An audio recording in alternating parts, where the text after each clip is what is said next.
22শে শ্রাবণ 1348 বঙ্গাব্দ।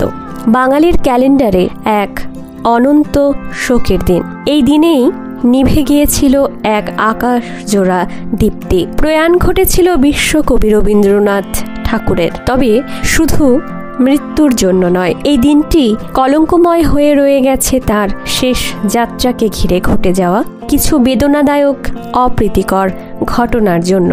একটা জাতির শ্রদ্ধা, ভালোবাসা আর সংবেদনশীলতার কড়া পরীক্ষা হয়েছিল সেদিন। কিন্তু সেই পরীক্ষায় আমরা কি উত্তীর্ণ হয়েছিলাম? রবীন্দ্রনাথের শেষ যাত্রা ঘিরে যে জনজোয়ার দেখা গিয়েছিল তা বাংলা দেখেছিল কেবল গুটি কয়েকবার। চিত্তরঞ্জন দাস, সত্যজিৎ রায় কিংবা উত্তম কুমারের শেষ যাত্রায় জোড়াসাঁকো আর শান্তিনিকেতন, এই দুই কেন্দ্রবিন্দুর মধ্যে কবিকে নিয়ে এক মানসিক দ্বন্দ্ব, এক গোপন টানাপোড়েন বহুদিন ধরেই চলছিল। যিনি আন্তর্জাতিক খ্যাতি সম্পন্ন, বিশ্ববাসীর শ্রদ্ধার পাত্র, তাকে ঘিরে সেই দ্বন্দ্ব যেন বারবার প্রশ্ন তুলেছে, তিনি কার ছিলেন? কবির শেষ জীবন জুড়ে তিনি নিজেই ক্রমশ নত হচ্ছিলেন শান্তিনিকেতনের দিকে।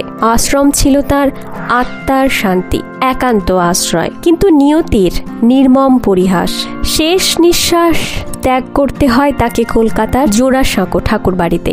সেই শেষ মুহূর্তের বর্ণনা রেখেছেন অনেক রবীন্দ্র ঘনিষ্ঠ ব্যক্তি, কেউ ডায়েরিতে, কেউ স্মৃতিচারণে, কেউ বা সাহিত্যে। বুদ্ধদেব বসু তার উপন্যাসেও অমর করে রেখেছেন সেই দিনের লজ্জাজনক ঘটনাগুলিকে। সেদিন লোহার গেট ভেঙে রবীন্দ্রনাথ কি জয় চিৎকারে উন্মত্ত এক ভিড় উঠে আসে ঠাকুর বাড়ির দোতলার বারান্দায়। যেখানে কবির নিথর দেহ, সেখানে চুপচাপ শ্রদ্ধার বদলে চলছিল হুল্লোড় হুড়োহুড়ি।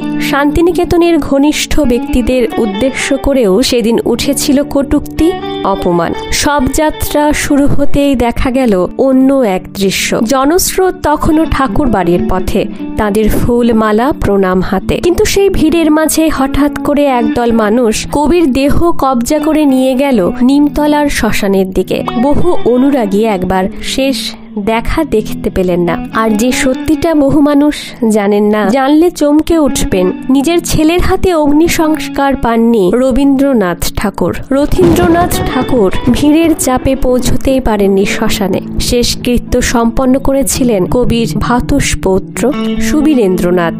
এমনকি কবি নিজে আজীবন ব্রাহ্ম ধর্মাচারে আস্থাশীল ছিলেন। শেষ ইচ্ছা ছিল এই রীতিতেই তাঁর অন্ত্যেষ্টি হোক, কিন্তু সেই ইচ্ছারও মর্যাদা রক্ষা করা হয়নি। নমস্কার, আমি মন্দিরা। ধন্যবাদ।